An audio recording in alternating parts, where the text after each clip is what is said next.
नमो अर्हन्ताणं नमो सिद्धाणं नमो आयर्याणं नमो अजायाणं नमो लोये सव्यसाहुणम्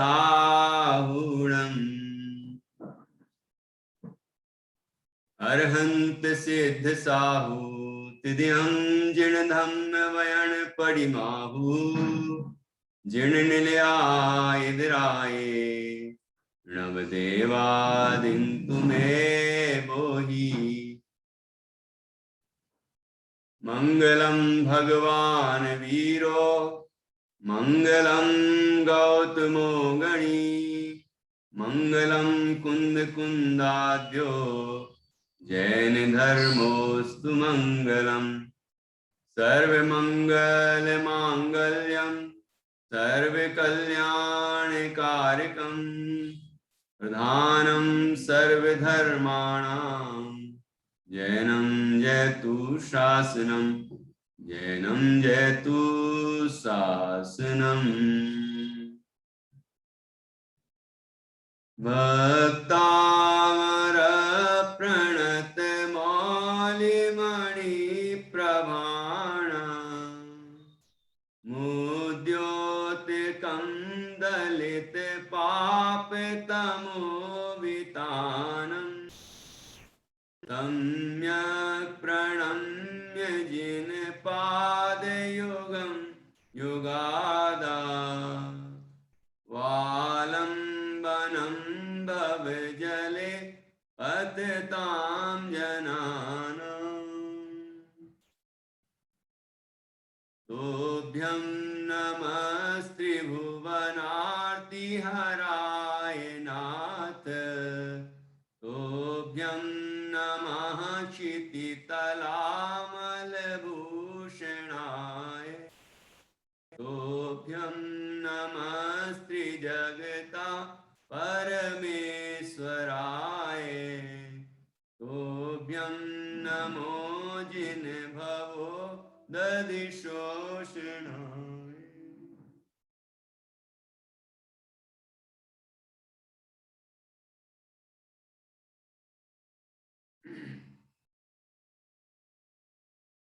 आचार्य श्री मानतुंग देव द्वारा रचित ये भक्तामर स्तोत्र काव्य है।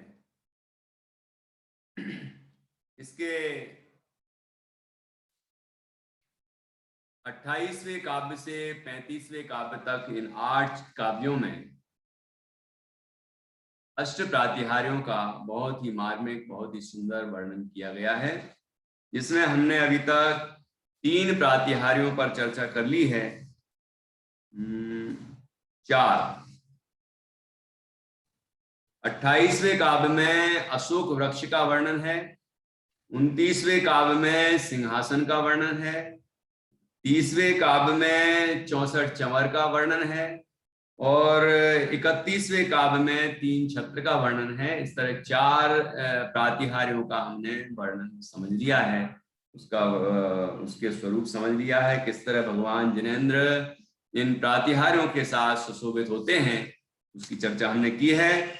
और आज हम आगे बढ़ते हुए अगला प्रातिहार्य दुंदुभी या नगाड़े, देव दुंदुभी ऐसे शब्द का प्रयोग भी होता है। देवों के द्वारा जो दुंदुभी बजाई जाती है, नगाड़े बजाए जाते हैं, है ना, उसका यहाँ पर बहुत ही सुंदर चित्रण किया गया है कि वो नगाड़े, है ना, नगाड़े किस बात का संकेत देते हैं।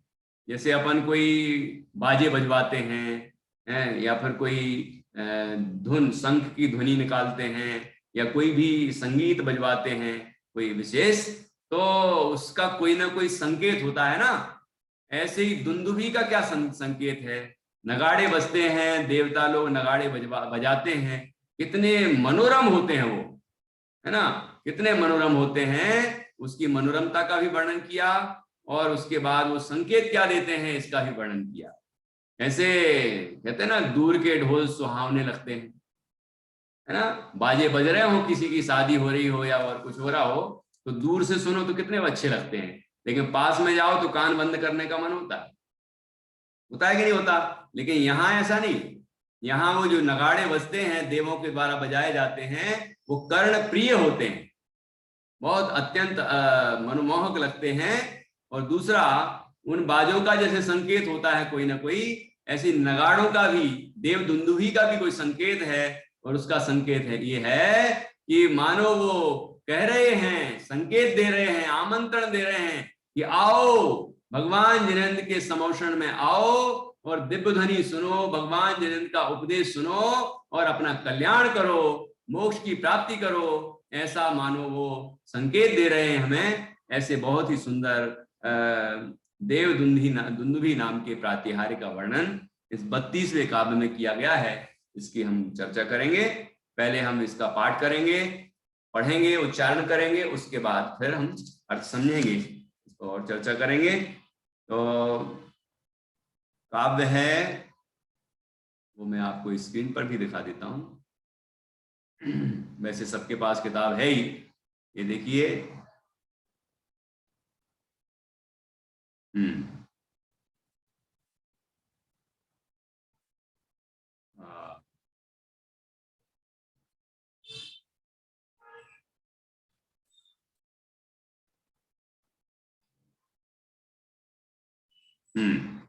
दिख रहा है? पढ़ते हैं। गंभीर तार रव पूरित देख विभागस, सा तक बोलना है, आधा सा है वो, देख विभागस, है ना? इस तरह हल्का सा सा का उच्चारण आएगा। गंभीर तार रव पूरित देख विभागस, त्रैलोक्य लोक शुभ संगम भूति दक्षा, त्रैलोक्य लोक शुभ संगम संगम, ठीक है? वो बिंदी के रूप में, अनुस्वार के रूप में पढ़ा जाएगा। जो डा के बीच में जो बिंदी दिख रही है आपको, है ना, हलंत भी लगी है, तो वो बिंदी के रूप में पढ़ा जाएगा। संगम भूति दक्षा, त्रैलोक्य लोक शुभ संगम भूति दक्षा। आपके त्रैलोक्य के पहले आधा साल लिखा होगा, तो उसको ऊपर पढ़ लिया गया है, ठीक है? उसका है वो दिग् विभागस, ठीक। सधर्म राज जय घोषण घोष कहासन, सधर्म, सत स आधा दा और फिर धर्म है ना, धर्म, धर्म, सधर्म राज, सधर्म राज जय घोषण घोष कहासन, हे दुंदुभिर, वो रा की रेफ जो वा के ऊपर लगी होगी उसको पहले ही पढ़ा जाएगा, इसलिए यहाँ पर पहले करके दिखाया है। ये उच्चारण की दृष्टि से किया गया है, वैसे लिखा वैसे ही जाता है जैसे हमारी किताब में लिखा हुआ है, ठीक है? हे दुंदुभिर ध्वनति ते, ध्वनति ते, ध्व अदधा और वा, ध्व न ती, ध्वनति ते यश सह प्रवादी, हे दुंदुभिर ध्वनति ते यश सह प्रवादी, ठीक है? गंभीर तार रव पूरित दिग् विभाग, विभागस विभाग, त्रैलोक्य लोक शुभ संघम भूति दक्षा। क्या कह रहे हैं? कैसी है वो दुंदुभी, कैसे हैं वो नगाड़े? दुंदुभी का अर्थ है नगाड़े। तो गंभीर तार, गंभीर, गंभीर हैं, उथले नहीं है, है ना, हल्के फुल्के नहीं है, कैसे ही बजा दिए, कुछ भी भाव नहीं है, उसमें भाव है। जैसे जैसे कोई धुन बजती है ना, तो उसमें कोई शब्द भी समझ में आते हैं कि कौन से भजन पर होगा ये धुन, कौन से भजन पर बजाई जा रही है, तो वो हमें समझ में आ जाता है। तो उसमें भी गंभीर भाव भरे हुए, गंभीर तार, गंभीर तार, तार स्पष्ट, गंभीर हैं और स्पष्ट हैं। वो तार जो मतलब उसकी जो धुन सुनाई दे रही है बिल्कुल स्पष्ट है। और रव पूरित, रव अर्थात आवाज, है ना, तो कौन सी आवाज की? मधुर, है ना।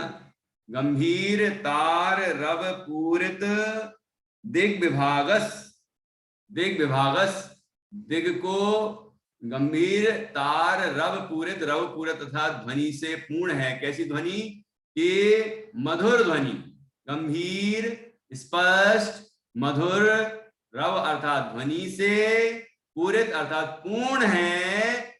एक बात दुंदुभी की एक विशेषता हुई कि गंभीर तार रव पूरित, गंभीर स्पष्ट मधुर ध्वनि से, आवाज से जो परिपूर्ण है। दूसरा दिग विभागस, तो सा का हो जाएगा विसर्ग, तो दिग विभागा, दिग, दिग का अर्थ होता है दिशाएं, दिशाओं, दिशाओं का विभाग करने वाला, दिशाओं को भेद देने वाला, मतलब 10 दिशाओं को भेद देता है, मतलब 10 दिशाओं में जिसकी ध्वनि फैल रही है, व्याप्त हो रही है। 10 दिशाएं कौन सी? ये उत्तर दक्षिण पूरब पश्चिम तो मूल है ना, और ऊर्ध्व और अधो, ऊपर और नीचे, ऊर्ध्व और अधो, और जो 4 दिशाएं हैं उनके बीच में विदिशाएं कहलाती हैं, ईशान वायव्य नैऋत्य आग्नेय, है ना। तो ऐसी कितनी हो गई?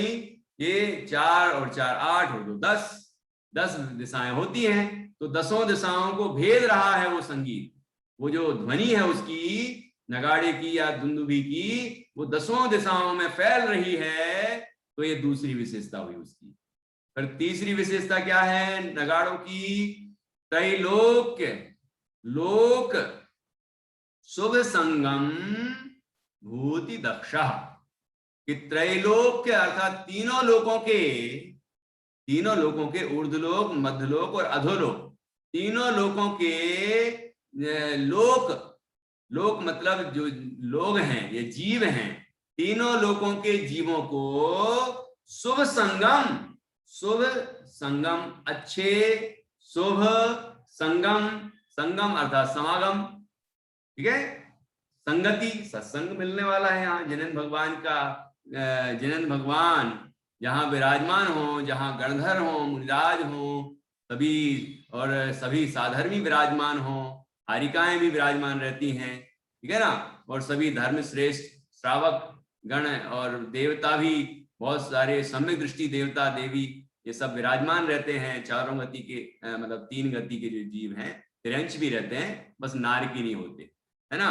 तो वो सभी 12 सभाओं में जो बैठे हैं उन सबका समागम होगा, उन सबके समागम, उनका समागम नहीं, उनके बीच में बैठेंगे हम, ठीक है, और भगवान जिनेन्द्र का समागम मिलेगा वहां। तो इस बात की का संकेत देता है वो, है ना। भूति, शुभ संगम की भूति, भूति मतलब विभूति, विभूति वैभव, कि क्या मिलेगा वहां समोषण में आने से? कि शुभ संगम, सत्संग मिलेगा, सत्संग का वैभव मिलेगा। लोग कहेंगे कि यार वैभव तो वही होता है, धन रुपया पैसा मिले तो वैभव है। ये क्या वैभव है? कि भाई भक्तामर की क्लास अटेंड करेंगे तो कुछ साधर्मी लोग बैठेंगे, एक दूसरे से परिचित होंगे, वो जानेंगे कि देखो कितने बढ़िया से लोग सुनते हैं, कितना बढ़िया सीख रहे हैं, बच्चे सीख रहे हैं, बड़े सीख रहे हैं, बूढ़े सीख रहे हैं, है ना। तो हमें भी सीखना चाहिए, तो प्रेरणा तो अच्छी ही मिलेगी ना। तो ये है इसका फायदा। अब कोई सोचे कि क्या मिलेगा, इनाम, इनाम तो मिलता नहीं है, ये इनाम तो देते नहीं, उल्टे और कहते हैं कि भाई पाठशाला के लिए सहयोग करो, है ना। तो यहाँ क्या मिल रहा है कि वहां क्या मिल रहा है समोषण में, कि वहां तो समर्पित ही समर्पित करते हैं सब लोग, और मिलता क्या है? कि मिलता है दिव्य ध्वनि, भगवान जिनेन्द्र का उपदेश मिलता है। उस उपदेश को अपना के जी मोक्ष मार्ग को प्राप्त होता है, और जो आत्मा का परम आनंद मिलता है उसके आगे चक्रवर्ती का वैभव भी तुच्छ है, व्यर्थ है। ये चक्रवर्ती अपने सारे वैभव को छोड़कर नग्न दिगंबर मुनिराज बन जाते हैं। तो इसका मतलब वैभव में कोई दम नहीं। तीर्थंकर भी जब गृहस्थ अवस्था में होते तो सारा वैभव छोड़ के है ना, वो दिगंबर मुनिराज बन जाते हैं, क्योंकि उस वैभव में कोई दम नहीं, भोगों में कोई दम नहीं। जो उनकी तो व्यवस्था इंद्र करते हैं, तीर्थंकरों की व्यवस्था तो बाल मतलब गर्भ में आने के पहले से लेकर सारी व्यवस्थाएं इंद्र करते हैं, देवता लोग करते हैं। उनको क्या कमी है गृहस्थ अवस्था में, है ना। तो लिखा है, जो संसार विषय सुख होता तीर्थंकर क्यों त्यागे, काहे को शिव साधन करते संयम स्व अनुरागे। कि क्या मिलता है? तो ये मिलता है कि हम यदि भगवान जिनेंद्र के उपदेश को समझ लें, ये जिनवाणी में जो बात बताई है उसको हम समझ लें, तो हम भेद ज्ञान के द्वारा, वैराग्य के द्वारा अपने अपने अपने आनंद को प्राप्त करेंगे। अपनी निधि अपने में मिल जाएगी। जिसको हम अपनी निधि समझ रहे हैं वो हमारी निधि नहीं है ना, वो पर है, पुद्गल है, छोड़ने लायक है। और जो ज्ञान निधि है, आनंद की निधि है, जो आत्मा के अनंत गुणों की संपदा है, वो अपनी है, कोई छीन नहीं सकता उसको। ऐसी यहां पर शुभ संगम भूति, सत्समागम की विभूति को देने में के लिए आमंत्रित करने में जो दक्ष है मतलब कुशल है, मतलब जो दुंदुभी बस्ती है, तो लोग उसको सुन के आकर्षित होते हैं, आते हैं कि अरे भगवान की दिव्यध्वनि शुरू होने वाली है, आ जाओ, समोषण लग गया है, आ जाओ। इस तरह उनको संकेत मिलता है और वो आते हैं और भगवान की दिव्यध्वनि को सुन के अपना कल्याण करते हैं। ठीक है, और कितनी बातें हो गई? 3। ध्यान रखना, ऐसे पॉइंट्स याद रखेंगे तो आपको अर्थ भी याद होगा और पूरा भाव याद हो जाएगा इस छंद का, इस काव्य का। पहला, जो गंभीर, स्पष्ट और मधुर आवाज से परिपूर्ण है, मधुर ध्वनि से परिपूर्ण है। दूसरा, जो दसों दिशाओं में फैल रही है, दसों दिशाओं का भेदन कर रही है या व्याप रही है, फैल रही है ना, और आवाज। और तीसरा, जो तीनों लोगों के जीवों को शुभ समागम के लिए, शुभ समागम दिलाने के लिए जो दक्ष है, कुशल है, शुभ सत्संगम, है ना, शुभ संगम भूति दक्षा, सत्समागम प्रदान करने के लिए, संकेत देने के लिए, आमंत्रित करने के लिए जो कुशल है, ऐसी है वो नगाड़े की ध्वनि। और चौथी बात, सद्धर्मराज जय घोषण घोष कहा सन, कि सद्धर्मराज कौन होते? सद्धर्मराज, पहले तो सद्धर्म, सत अर्थात सत, सत अर्थात सच्चा, धर्म, धर्म वीतराग धर्म, वस्तुता स्वभाव धर्म। ठीक है, तो सद्धर्म, सच्चे धर्म के जो राज हैं, मतलब सच्चा धर्म के जो स्वामी हैं, कौन है सद्धर्मराज? कि जिनेंद्र भगवान। सद्धर्मराज कौन है? कि जिनेंद्र भगवान है, कि जिनेंद्र भगवान की जय घोषण कर रही है, जय जय की नाद कर रही है। ये जो दुंदुभी बस्ती हैं, वो जिनेंद्र भगवान की, धर्मराज कहते हैं जिनेंद्र भगवान को, धर्मराज जिनेंद्र भगवान की जय जयकार की वो संकेत दे रही है ना, संकेतक ध्वनि है। और ऐसी घोषणा करते हुए, घोष कहा सन, घोषणा करते हुए, भगवान जिनेंद्र की जय घोषणा करते हुए, हे दुंदुभी ध्वनति, हे अर्थात आकाश में, हे का अर्थ होता है आकाश, ख का अर्थ होता है आकाश, और खे मतलब होता है आकाश में। अब जैसे खग, खग पढ़ते हैं ना, खग, खग मतलब पक्षी। खेचर, खेचर सुना आपने? खेचर, खेचर में खे में चरे सो खेचर, खे में विचरण करे, खे मतलब आकाश में, आकाश में जो विचरण करे उसे खेचर कहते हैं। तो वो हो गया पक्षियों का पर्यायवाची। ठीक है, तो खे अर्थात आकाश में, दुंदुभिर तो विसर्ग हो जाएगा र का, तो दुंदुभी अर्थात दुंदुभी अर्थात नगाड़े, ध्वनति अर्थात बजते हैं, ध्वनति अर्थात बजते हैं। ठीक है, तो आकाश में भगवान जिनेंद्र की जय जय घोषणा करते हुए वे आकाश में बजते हैं, वे नगाड़े, वे दुंदुभी बाजे आकाश में ध्वनित होते हैं, बजते हैं। और वे क्या करते हैं? ते यशसा प्रवादी, कि वे भगवान जिनेंद्र के यश का कथन करते हैं। यश सा, यश का, ते मतलब आपके, जिनेंद्र भगवान के यश का मतलब कीर्ति का, अर्थात तीनों लोकों में आपकी कीर्ति है, आप त्रिभुवन तीनों लोकों के नाथ हैं, तीनों लोगों के पूज्य हैं, तीनों लोगों के आभूषण हैं, ऐसे अनेक अनेक विशेषण पहले आ चुके ना। तो ऐसे भगवान जिनेंद्र का जो यश तीनों लोकों में व्याप्त है, उसका ही वो बखान कर रहे हैं, है ना। प्रवादी, प्रवादी मतलब प्रकृष्ट रूप से वाद कर रहा है, मतलब विशद कथन कर रहा है, ठीक है, स्पष्ट रूप से बात का कथन कर रहा है कि भगवान जिनेंद्र तीनों लोकों में यशस्वी हैं, है ना, उनका यश फैल रहा है, ऐसा संकेत वो जो खे दुंदुभी करती हैं, देव दुंदुभी या फिर नगाड़े, है ना, वो इस तरह के संकेत प्रदान करते हैं। तो ये भी एक विशेषता ही हो गई खे दुंदुभी की कि क्या करते हैं वो, कि कैसे हैं कि गंभीर, स्पष्ट, मधुर आवाज से पूर्ण है, ध्वनि से पूर्ण है। दूसरा, दसों दिशाओं को भेदने वाले, मतलब दसों दिशाओं में व्याप्त होते, फैल रही है आवाज जिसकी, ठीक है। तीसरा, कि वो तीनों लोगों के जीवों को शुभ समागम के लिए, सत्समागम के लिए प्रेरित कर रही है, संकेत दे रही है ना, आमंत्रित कर रही है मानो। चौथा, कि जो जिनेंद्र भगवान की घोषणा कर रही है, ठीक है। और पांचवा, वो आकाश में बज रहे हैं, ये जो है आकाश में, वो दुंदुभी जो है आकाश में बज रही हैं। और छठवा है कि वो भगवान जिनेंद्र का यशगान करती हैं, यश का विशद कथन करती हैं, ऐसी वो खे दुंदुभी है। अब मैं अन्वयार्थ पढ़ता हूं, ठीक है। अन्वयार्थ पढ़ता हूं, ध्यान से सुनना।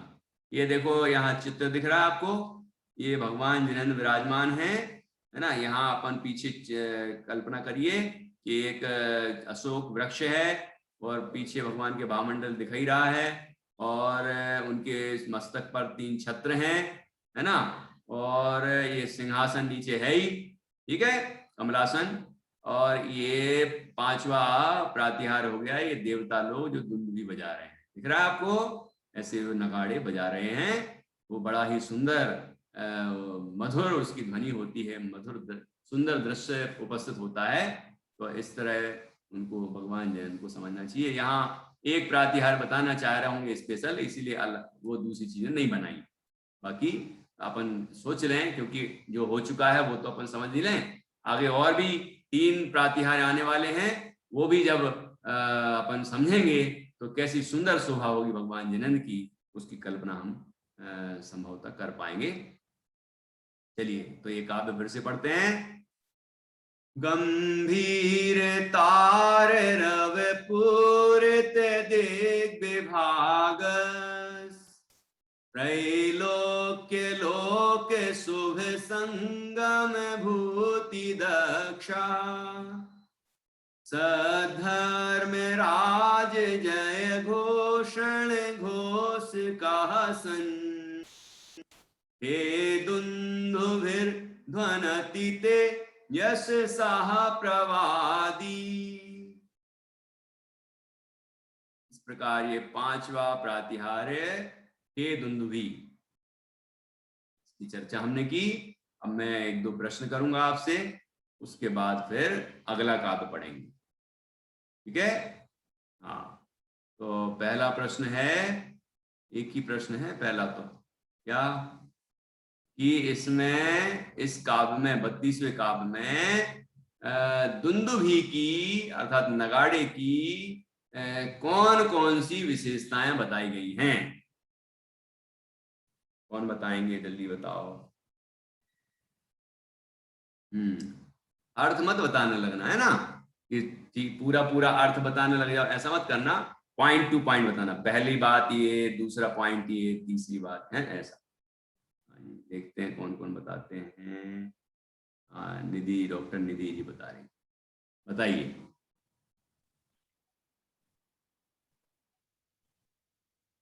आवाज नहीं आ रही आपकी, नहीं आवाज नहीं आ रही, तो चेक करिए क्या प्रॉब्लम है।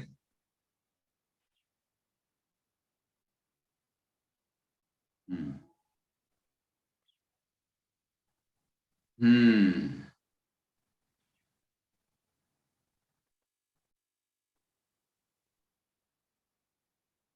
चलो थोड़ी देर के लिए पहले और किसी से पूछ लें। अच्छा ये हाँ, वो कुछ ना कुछ तो दिक्कत है।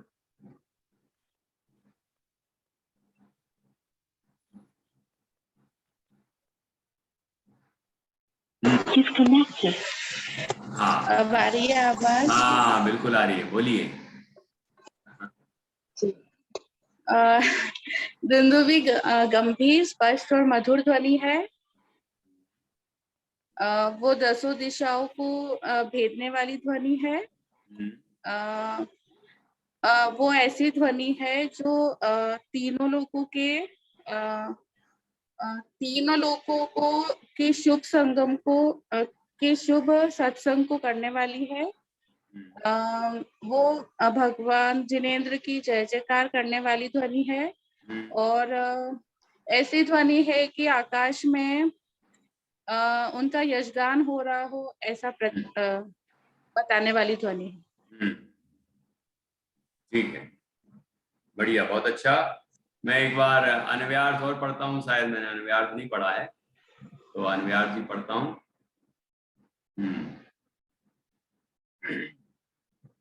हे भगवान, आप अपनी गंभीर, स्पष्ट और मधुर ध्वनि से दिग्मंडल को गुंजाता हुआ तीनों लोगों के प्राणियों को सत्समागम का वैभव प्राप्त कराने की घोषणा करता हुआ समीचीन धर्म एवं उसके प्रणेता तीर्थंकर देवों की जय जयकार करता हुआ नगाड़ा आपके यश का विशद कथन करता हुआ गगन में गूंज रहा है।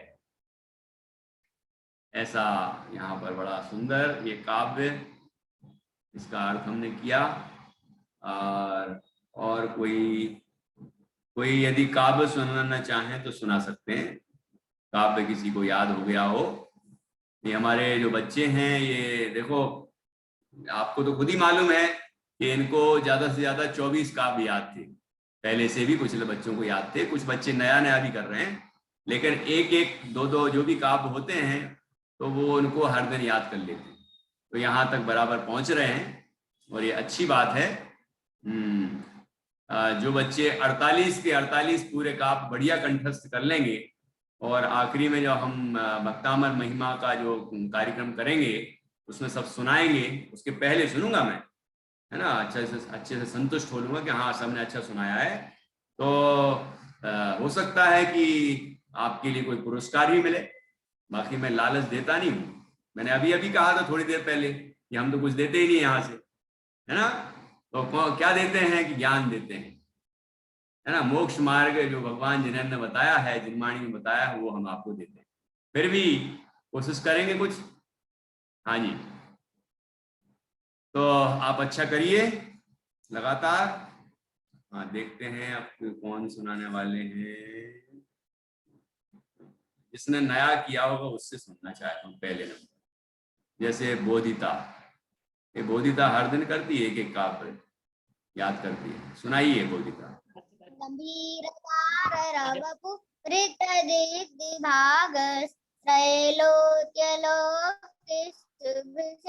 गमभूति दक्ष सधर्मराज जय घोषण घोष कह सन्न खेदुंदभे धनतीते यश सह प्रवादी। हाँ ऊपर कहीं लिखा है क्या? क्या ऊपर कहीं लिखा है क्या? क्या अच्छा हाँ, मतलब वो काव्य लिखा है क्या? बोला है? हाँ सर अभी याद नहीं। अच्छा याद नहीं है। अच्छा अभी नहीं, देखो आज पढ़ाया है तो अब याद करेगी, कल देखना उसका वीडियो बना के भेज देती है वो। चलो बहुत अच्छा करना है, बहुत बढ़िया। चलिए और देखते हैं, बड़े लोगों को भी देखते हैं कौन सुनाते हैं। गुंजन ने याद कर लिया क्या? हाँ जी सुनाइए, गुनगुनाइए। भैया जी याद नहीं किया, मुझे तो पहले से ही याद है। अरे महादेवी, वीरता रव पूरित देख विभागस त्रैलोक लोक शुभ संगम भूति दक्षा सद्धर्म राज जय घोषण घोषिकासन खेल द्वंद्व ध्वनति ते यश सा प्रवादी। बढ़िया। कितने याद हैं पहले ही से, पहले बता दूं? भैया जी पूरे याद है, मंदिर में किए थे याद। भैया जी पूरे याद हैं, मंदिर में किए थे याद। लंबा बोलती हो दीदी, शॉर्ट में बोलना सीखो। ओके, हाँ, और कौन सुनाएंगे? फिर अगला भी करना है अपन को। अंशिका, देख के सुनाओगी कि याद कर लिया? अभी हाँ, अभी अभी तो पढ़ाया है। वो गुंजन कहेगी लंबी चौड़ी, अभी अभी तो पढ़ाया है भैया जी। हाँ चलो चलो, ओके। हाँ क्या, देख आवाज नहीं आ रही बेटा तुम्हारी? अंशिका आवाज नहीं आ रही, कुछ करो।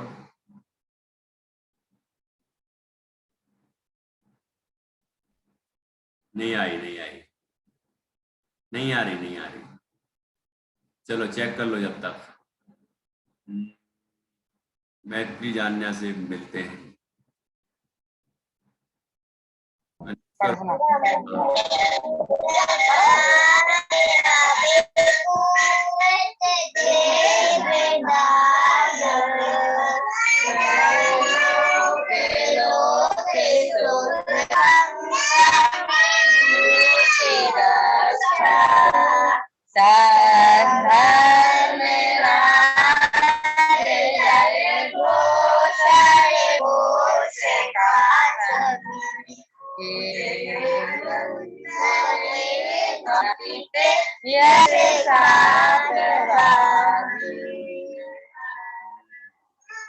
बढ़िया, बहुत अच्छा। सभी ने बिना देख के बोला है क्या? आज जानने के अलावा कोई दिख ही नहीं रहा है। आवाज लेकिन 10-15 लोगों की आ रही है, पूरा समूह बोल। अच्छा, नीचे एक और वीडियो है, दो मोबाइल चला रहे हैं लगता है। क्यों नेटवर्क बर्बाद करते हो, बैटरी भी खर्च होती है। चलो चलो ठीक है, अब और किससे सुनूं? चलिए अगला करते हैं, फिर अगला नहीं हो पाएगा, नहीं तो टाइम नहीं बचेगा। बहुत अच्छा, आप अच्छा करिए। बहुत जोरदार काव्य हैं। देखो, एक एक प्रातिहार्य के बारे में जब मालूम चलता तो महिमा आती, समझ में आता, अरे ऐसा प्रातिहार है, ऐसा होता है भगवान के संयोग में, है ना। समोषण में ऐसा ऐसा होता है। अभी समोषण वर्णन जब करूं तो इतना जबरदस्त वर्णन है, लंबा चौड़ा, है ना। तो आपको आनंद आ जाएगा, समझ में आएगा कि समोषण होता कैसा है कि नहीं। संकेत तो थोड़ा बहुत कर दिया है, लेकिन थोड़ा विस्तार से स्वाध्याय कीजिए तो आपको मालूम चलेगा कि कैसा वैभव होता है समोषण का। आपको पद्म पुराण, हरिवंश पुराण, आदि पुराण यहाँ मिलेगा आपको, है ना। वहाँ इंडेक्स में ही देख लेंगे तो ही मिल जाएगा, ठीक है। हरिवंश पुराण और आदि पुराण में तो बहुत अच्छा वर्णन है। और हरिवंश पुराण में एक पूरा अध्याय है जिसमें भगवान जिनेंद्र के विहार का वर्णन है। जब एक जगह के समोषण से वो विहार करते हैं तो फिर कैसे बीच में रास्ते भर क्या होता है ना, उस बहुत ही सुंदर वर्णन किया है। और फिर अगली जगह जहां रुक जाए वहीं फिर से समोषण बन जाता है। समोषण सहित विहार नहीं करते, जहां जहां विराजमान हो जाते हैं वहीं समोषण बना देते हैं इंद्र, है ना। ऐसा ऐसा है वहां का, ठीक है। चलिए तो अपन अगले काव्य की तरफ चलते हैं। 33वां काव्य है और इसमें पुष्प वृष्टि हो रही है। समोषण में भगवान जिनेंद्र जहां विराजमान हैं वहां एक प्रातिहार और बताया है जिसका नाम है पुष्प वृष्टि। वो पुष्प जो हैं वो देवोपनीत हैं, दिव्य पुष्प हैं वो अभी जो हमारे यहाँ फूल लगते हैं वो तो उसमें तो असंख्य जीव होते हैं, हम जो बगीचों में देखते हैं या जहां भी घरों में या कहीं भी लगे होंगे, तो वो फूल में असंख्य जीव होते हैं। जैसा कि बच्चों को एक कविता में हमने सिखाया है, तितली वाली कविता है, उसमें बच्चों ने सीखा है कि किस तरह उसमें असंख्य जीव होते हैं, ठीक है ना। तो वो हम लोगों को कोई फूल नहीं तोड़ना चाहिए, और भगवान को तो चढ़ाने का सवाल ही नहीं। तो हमारे पास वो दिव्य देवोपनीत जो पुष्प हैं, है ना, जिनकी बात यहाँ पर की है, देवलोग बरसाते हैं ना फूल, पुष्प वृष्टि करते हैं, वो दिव्य पुष्प होते हैं, वो प्रासुक होते हैं, जीव रहित होते हैं वो, ठीक है ना। तो ऐसे जो पुष्प हैं बड़े ही बढ़िया ही सुंदर और सुगंधित पुष्प होते हैं वो। तो हम लोग क्या करते हैं, हम लोग पुष्प का प्रतीक बना लेते हैं, जो चावल हैं उनको अपन चंदन से रंग लेते हैं, और इस तरह से वो पुष्प का प्रतीक बना लेते हैं अपन लोग। तो वो प्रतीक ही बना सकते हैं, अब क्या करेंगे। नहीं तो मणि प्रकाश कहाँ लाओ, मणि दीपक कहाँ लाओगे, मणियां कहाँ मिलेंगी आपको असली, तो मणि दीप तो मिल नहीं सकता आपको, है ना। तो हम क्या करते हैं, वो जो चिटक होती है नारियल की चिटक, उसको हम चंदन से रंग देते हैं, तो वो दीप का प्रतीक बन जाता है। अब लोग देखो, ये प्रतीक तो बनाया जा सकता है, लेकिन दीप नाम से दीपक जो चलता है वो हिंसक है, वो प्रयोग नहीं करना चाहिए, है ना। ऐसे ही पुष्प जो शब्द है उसका प्रतीक तो बना सकते हैं, लेकिन पुष्प जो यहाँ का बगीचों में से असली पुष्प है वो लाके चढ़ाएंगे तो असंख्य जीवों की हिंसा करेंगे हम, तो वो नहीं करना चाहिए। फूल तोड़ने में ही असंख्य जीवों की हिंसा होती, मतलब बहुत हिंसक है वो, तो हमें तोड़ना भी हिंसक है और उसका उपयोग करना तो और भी हिंसक है। इसलिए ये पुष्पों की बात नहीं है, ठीक है ना। नहीं तो पुष्प बरसाने लग जाओ और वहां भगवान के चरणों में चढ़ाने लग जाओ, जैसे अन्य कुछ लोग करते हैं जैनियों में ही, तो वो करना नहीं चाहिए, ठीक है। यहाँ पर देवोपनीत जो दिव्य पुष्प हैं उनकी वृष्टि होती है, और किस तरह पुष्प बरस रहे हैं, ऊपर की तरफ मुख किया है उनका, ऐसे ऊपर की तरफ होते खिले हुए पुष्प, है ना। डंठल जो है वो नीचे की तरफ होता है, और ऐसे ऊपर मुख किए ऐसे गिर रहे हैं। बड़ा ही सुंदर दृश्य का वर्णन किया है इसमें, बहुत जोरदार है। और वो कुछ संकेत दे रहे हैं हमें, वो संकेत अब मैं काव्य में ही बताऊंगा आपको, जब काव्य पढ़ेंगे वो क्या संकेत दे रहे हैं वो भी यहाँ पर बताया गया है। देखिए, पहले उच्चारण करते हैं और कहां कहां से वो पुष्प आते हैं, वो उन वृक्षों का नाम भी लिया है। और ये हमारी धरती पर भी होते हैं, अभी नहीं है, लेकिन जब भोग भूमि थी यहीं, मैं पहले दूसरे और तीसरे काल में, तो यहाँ भी ये वृक्ष होते थे, ठीक है ना। 10 वृक्ष होते हैं ना, 10 तरह के, तो वो वृक्ष, तो ऐसे वृक्षों का बड़ा ही सुंदर वर्णन किया है। उनके पुष्प हैं ये, तो प्रासुक होते हैं, पढ़ते हैं इसको। इसके आगे है 33वां 6वां प्रातिहार पुष्प वृष्टि। मन देखो, दिख रहा आपको चित्र में कैसे देव लोग पुष्प बरसा रहे हैं। ये भगवान के बगल बगल में है ना, भगवान के ऊपर नहीं बरसाते, ध्यान रखना। भगवान को तो टच भी नहीं करते, छूते भी नहीं, भगवान से वो दूर ही रहते हैं। वो पीछे हैं, सारे पीछे हैं, आगे हैं, अगल में हैं, बगल में हैं। भगवान के मस्तक पर दिख रहे हैं क्या आपको, या भगवान के हाथों पे या पैरों पे या कहीं दिख रहे हैं क्या, उनके सिंहासन पर या कहीं भी दिख रहे हैं कि नहीं, वो उन पर गिरने का सवाल ही नहीं है। ऊपर तो छत्र होते हैं और अशोक वृक्ष होता है, तो उनके मस्तक पर गिरने का तो सवाल ही नहीं है।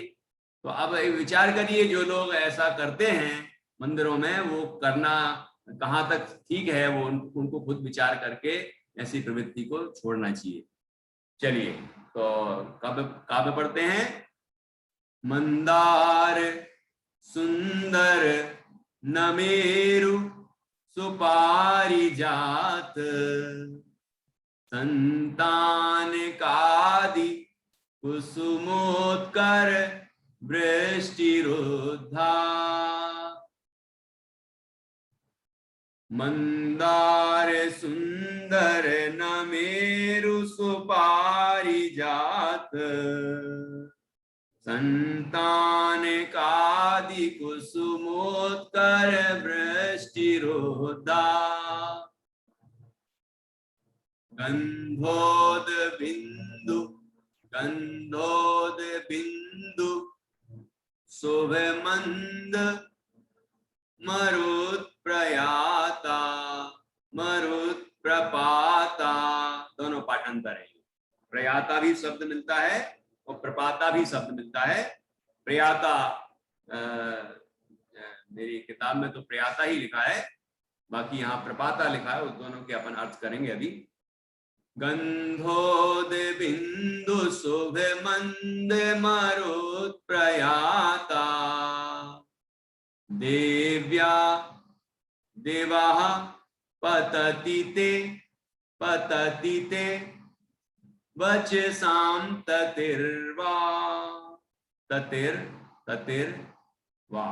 ठीक है, ततिर्वा देव्या देवाः पतति ते वचसां ततिर्वा। मंदार, ये सब नाम है। मंदार ये वृक्षों के नाम है, ठीक है ना। मंदार नाम है। सुंदर, ये सुंदरता की बात नहीं है ना, सुंदर नाम है। मंदार, सुंदर। नमेरु, नमेरु नाम है, नमेरु वृक्ष का नाम है, ठीक है। सुपारी जात, ये सुपारी जात पूरा एक नाम है वृक्ष का। संतानक, संतानक, ठीक है, संतानक नाम है। फिर उसके बाद लगा है आदि, तो आदि ऐसे वृक्ष होते हैं। 10 तो होते ही हैं, तो ऐसे जो वृक्ष हैं वो आदि में उनको सबको ले लिया। जितने भी देवोपनीत दिव्य जो वृक्ष होते हैं उन सबको आदि में समझ लेना कि उनके कुसुमोत्कर, कुसुमोत्कर अर्थात कुसुम की, कुसुम मतलब पुष्प, कुसुम पुष्प की वृष्टि रुद्धा, वृष्टि, वृष्टि वो जो वृष्टि शब्द है ना, वृष्टि। यहाँ इसके बाद रुद्धा लिखा है ना, रुद्धा, तो रुद्धा संधि विच्छेद करेंगे तो रू में से रा निकल के यहाँ आएगा आधा रा, और फिर बन जाएगा विसर्ग, तो वृष्टि ही हो जाएगा। और फिर यहाँ रा में से ऊ निकला तो उद्धा बन गया, उद्धा। उद्धा मतलब उद्धा, ऊपर की तरफ मुंह किए है जिसने, मतलब ऊपर की तरफ खिले हुए फूल, ऐसे उद्धा, ऊपर की तरफ मुख है उनका, है ना, ऊपर की तरफ है। ऐसे पुष्प हैं, उनकी वृष्टि हो रही है। कुसुमोत्कर मतलब पुष्प, फूल, वृष्टि, उद्धा, ऊपर की तरफ मुख किए हुए हैं जो, ऐसे पुष्पों की वृष्टि हो रही है, वृष्टि होती है। और जब वृष्टि होती है तब क्या होता है? गंधोद बिंदु, गंध उद बिंदु, उद अर्थात होता है जल, उदक, उदक सुना होगा ना, उद भी आता है शब्द, तो उद का अर्थ होता है जल, पानी, जल। तो गंध उद, गंध अर्थात सुगंधित, उद अर्थात जल, सुगंधित जल, ये होता है गंध, गंधोदक ना, गंध। अपन गंधोदक जो बोलते हैं वो चरणोदक है, जो भगवान जिनेंद्र के प्रक्षालन करने के बाद जो हमें प्राप्त होता है, जो कटोरे वगैरह में रखा रहता है, तो वो भगवान जिनेंद्र के चरणों से आया हुआ, भगवान जिनेंद्र के को स्पर्श करता हुआ जो आया है, वो उसको हम स्पर्श करते हैं और मस्तक पर लगाते हैं। तो इसका मतलब ये है कि हमने भगवान जिनेंद्र को मस्तक पर लगाया, मतलब उनके चरणों को नमन किया। मस्तक पर, मस्तक जिसके सामने झुका दे मतलब उसको नमन करते हैं, सम्मान देते हैं। तो भगवान जिनेंद्र को हमने मस्तक पर मतलब हम स्पर्श नहीं कर पाए जाके, तो हमने वहीं गंधोदक को या चरणोदक को लिया और भगवान जिनेंद्र के चरणोदक को अपने मस्तक पर धारण करके उनका विनय किया है। तो विनय का प्रतीक है जो हम करते हैं, वो और कोई कारण नहीं है कि गंधोदक है तो यहाँ वहां लपेट लो, यहाँ लपेट लो, आंखों में लगा लो, और पता नहीं कहाँ कहाँ लगाते हैं लोग, पता नहीं क्या है, मतलब उसको गंदा और कर देते हैं, अभिनय और करते हैं, ये ठीक नहीं है, मस्तक पर लगाते हैं, ठीक है। ऐसा करना चाहिए और भगवान जिनेंद्र का सम्मान किया जाता है, विनय की जाती है, ये विनय का प्रतीक है। ठीक है। और ये जो जल है ये सुगंधित जल है, ये गंधोदक है, वो चरणोदक है। अब नाम भले ही प्रचलित हो गया, वो भी गंधोदक कहलाता है, तो उससे कोई दिक्कत नहीं, लेकिन समझना तो सही है और उसका उपयोग किस तरह करना है वो भी हमें समझना चाहिए। तो गंधोद बिंदु, गंध अर्थात सुगंधित, बिंदु अर्थात बूंदे, किसकी? उद बिंदु, उद अर्थात जल, सुगंधित जल की बूंद, सुगंधित जल की बूंदे हैं, बूंदे शुभ मंद मरुत प्रयाता, शुभ शुभ है और मंद मंद है, और ऐसी मरुत अर्थात हवा, पवन, मरुत शब्द पहले भी आया है, तो मरुत, मरुताम आया था ना, मरुत शब्द से बनाया हो, तो मरुत का मतलब है हवा। ठीक है। मारुति जो शब्द है ना, मारुति, तो वो मरुत से ही बना, मारुति।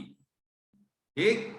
और ऐसा बता, मरुत, वो मारुति जो है वो हनुमान जी का वाची है, क्योंकि मरुत जो है वो पवन का वाचक है, वो पवन उनके पिता का नाम था, पवनंजय पिता का नाम था पवन कुमार। ठीक है। मतलब कोई पवन मतलब हवा से पैदा नहीं हुए हनुमान जी, वो पवन नाम के जो राजा थे, है ना, और उनकी अंजना जो सती अंजना कहलाती है, अंजना नाम की जो उनकी रानी थी, धर्मपत्नी, उनसे ये हनुमान जी उत्पन्न हुए थे। जैसे कि हम अपने माता पिता से उत्पन्न होते, वैसे वो अपने माता पिता से हुए थे, लेकिन लोगों ने क्या कल्पनाएं कर ली। तो ये मरुत शब्द का अर्थ है हवा, पवन।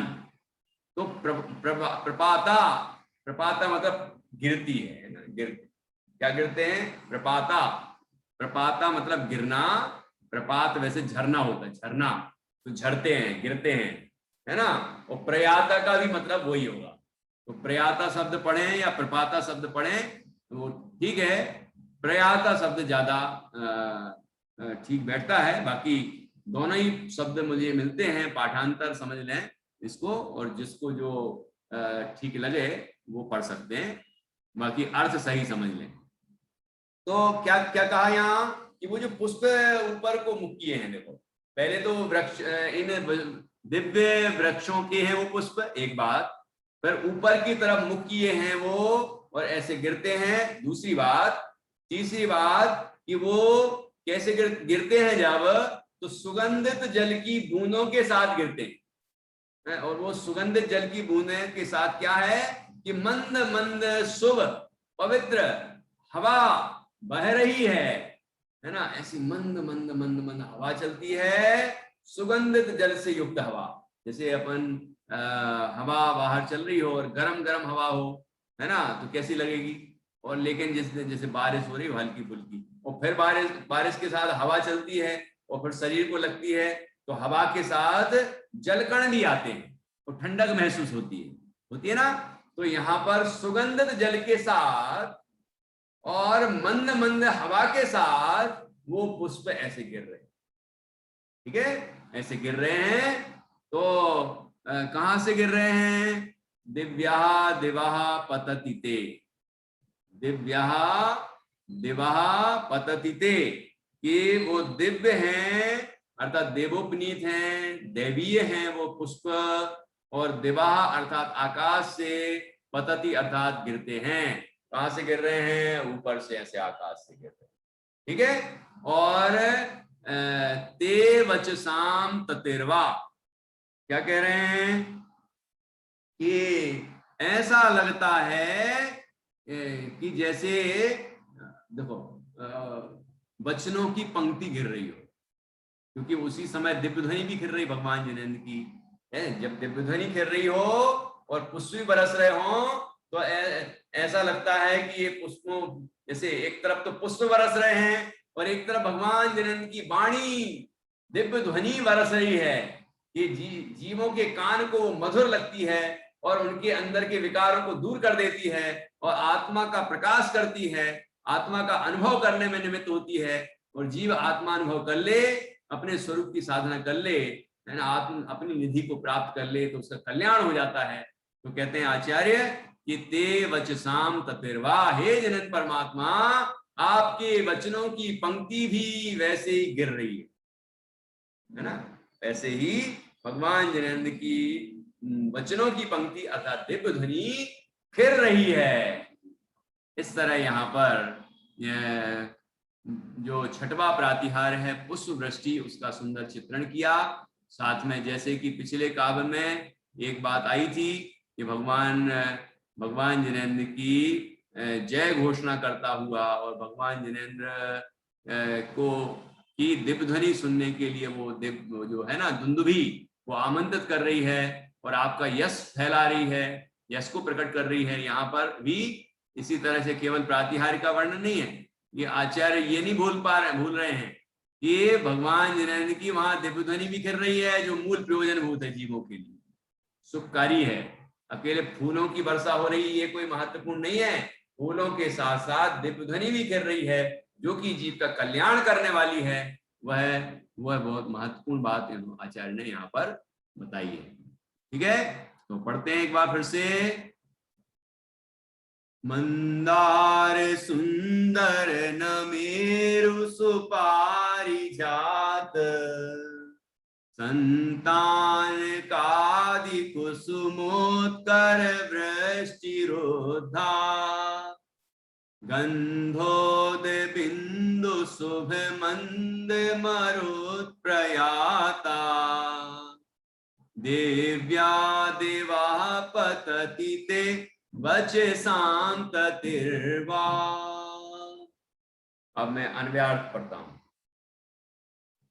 हे नाथ, सुगंधित जल कणों से सहित सुखद मांगलिक मंद मंद समीर, धीमी धीमी पवन के झोंकों के साथ गिरने वाली ऊर्ध्वमुखी उत्कृष्ट मनोहर देवोपनीत स्वर्गीय मंदार सुंदर नमेरु पारिजात तथा संतानक आदि वृक्षों के सुमनों की वर्षा आकाश से गिरती है तथा आपके वचनों की पंक्ति अर्थात दिव्य ध्वनि खिलती है। इस तरह बड़ा ही सुंदर यहाँ पर वर्णन है। ये पुष्प वर्षा हो रही है ना, सुगंधित जल भी बरस रहा है और सुगंधित हवा भी है और उसके साथ वो ऊपर की ओर मुख किए हैं और वो पुष्प बरस रहे हैं, है ना। और ऐसा बड़ा सुंदर वर्णन किया है। तो आपको क्या लगता है ये ऊपर की तरफ मुख किए हुए हैं वो पुष्प, ये बार बार मैं क्यों बताना चाह रहा हूं कि ये ऊर्ध्वमुखी है, ऊर्ध्वमुखी है। कुछ संकेत दे रहे हैं हमें कि ऊपर की तरफ चलना है भैया, नीचे की तरफ नहीं गिरना है कि वो फूल ऐसे नीचे गिर रहे हैं तो अपन नीचे चले, नीचे नहीं जाना है। वो नीचे जरूर गिर रहे हैं लेकिन मुख उनका ऊपर की तरफ, मतलब ऊर्ध्वमुखी है, मतलब हमें भी वो मोक्ष को जाने के लिए प्रेरित कर रहे हैं। ठीक है, क्योंकि जब वो गिरते हैं तो यहाँ पर दिव्य ध्वनि भी खिल रही है और वो दिव्य ध्वनि ऊपर की तरफ भी ले जाएगी हमें, मतलब हम मोक्ष की प्राप्ति कराएगी। ठीक है, तो ऐसे हमें संकेत दे रही है वो। तो ऐसा ये पुष्प वृष्टि नाम का प्रातिहार है। ठीक है, ऐसा बड़ा सुंदर प्रातिहार्य पुष्प वृष्टि का यहाँ पर बताया गया है। 33वां काव्य यहाँ पर हमारा पूर्ण हुआ। अब हम कल 34वां और संभवतः 35वां, है ना, ये काव्य करेंगे। एक तो करेंगे ही, यदि 2 हो गए तो ठीक है, नहीं तो एक ही सही। तो इस तरह हम ये काव्य आगे बढ़ाएंगे।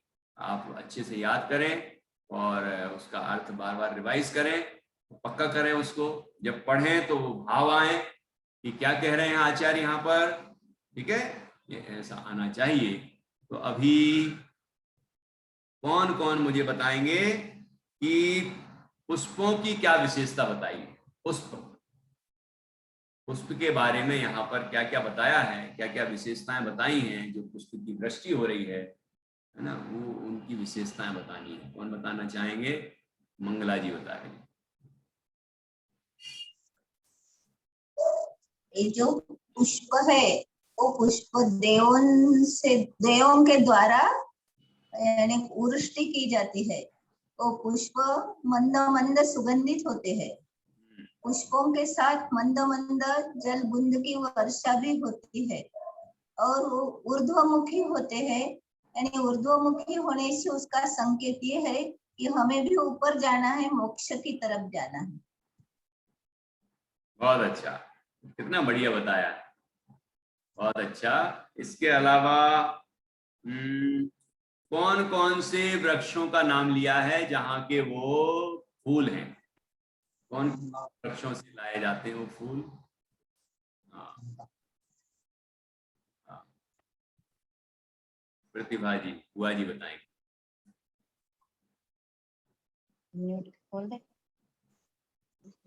हाँ, वृक्षों के नाम बताएं। मंदार, सुंदर, नमेरु, सुपारियात, संतान आदि वृक्ष हैं। बहुत अच्छा, बहुत बढ़िया, इतने वृक्षों के नाम यहाँ पर लिए हैं, बहुत सुंदर बताया। अब अगला प्रश्न है कि वो जो पुष्प बरस रहे हैं तो उसी के साथ साथ हमारा हित करने वाली कौन सी चीज खिल रही है या बरस रही है? किस चीज की वर्षा हो रही है जो हमारा कल्याण करेगी? बताएगी क्या? बताओ,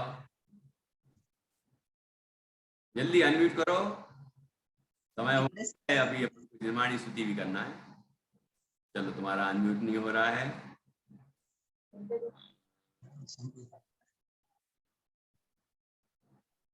चलो, अंशिका की मम्मी दिख रही है मुझे, अंजलि जी, बताइए। भैया जी, श्रीमुख के वचन। हाँ, श्रीमुख के वचन। ये तो देख के पढ़ रहे हैं क्या कहीं से? नहीं, जिनेंद्र भगवान के वचन। हाँ, तो दिव्य ध्वनि खेल रही है ना? हाँ, दिव्य ध्वनि खेलती है। हाँ, दिव्य ध्वनि खेल रही है। हाँ, बिल्कुल बिल्कुल। अथवा लगाया आचार्य ने कि पुष्प वर्षा हो रही है, अथवा अथवा या तथा शब्द का भी प्रयोग है। वाह, तथा तथा आपके वचनों की पंक्ति फिर रही है या दिव्य ध्वनि खिल रही है ना? ये बात भी बताइए। तो इस तरह से बहुत ही सुंदर काव्य है।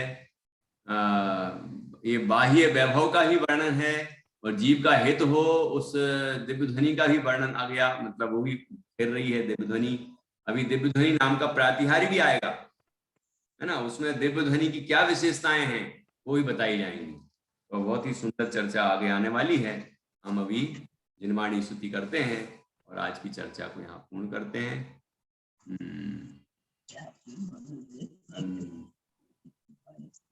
मैत्री के यहाँ नेटवर्क की दिक्कत दिख रही है मुझे, बाकी तो अच्छा बोलते हैं ये लोग। देखो एक बार। हाँ, आज मंगला जी करवाते हैं। हाँ जी, आप ही बोलिए जिनवाणी स्तुति। मंगला जी, हाँ अनम्यूट है आप। हाँ बिल्कुल, बोलिए। हाँ करिए। अकेला ही हूँ मैं, कर्म सब आए सिमट के, लिया हूँ मैं तेरा शरण अब माता सटक के, भ्रमावत है मोको कर्म दुख देता जन्म का, करो भक्ति तोरी करो दुख माता भ्रमण का, दुखी हुआ भारी भ्रमत फिरता हूँ जगत में, सहा जाता नहीं अकल चकराई भ्रमण में, करो क्या मामोरे चलत वस नाही मिटन का, करो भक्ति तोरी करो दुख माता भ्रमण का, सुनो माता मोरी दर्द में, दुखी जानो मोको, डर पकड़ आयो शरण में। कृपा ऐसी कीजे, दर्द मिट जाए मरण का, करो भक्ति तोरी, हरो दुख माता भ्रमण का। पिलावे जो मोको, सुबुद्धि कर प्याला अमृत का, मिटावे रोग मेरा, सर्व दुख सारा फिरन का। परो पावा तोरी, हरहु दुख सारा फिकर का। करो भक्ति तोरी, हरो दुख माता भ्रमण का। मिथ्यात्म नाश वे को, ज्ञान के प्रकाश वे को, आपा पर भास वे को, भानु शिव भानी है। कहो द्रव्य जानवे को, बंध विधि भावने को, स्वपर पहचानवे को, धर्म प्रमाणी है। अनुभवताय वे को, जीव के जताय वे को, काहू न सताय वे को, भव्य उर हानि है। जहाँ तहाँ तार वे को, पार के उतार वे को, सुख विस्तार वे को, यही जिनवानी है। जवानी के ज्ञान से सूझे लोकालो, सोवाने मस्तक नमो सदा देखहु दो। फुलगालसांग निर्माणी माता की जय, जिन धर्म की जय। सभी नौवार नमोकार मंत्र के माध्यम से गाय उत्सर्ग करेंगे।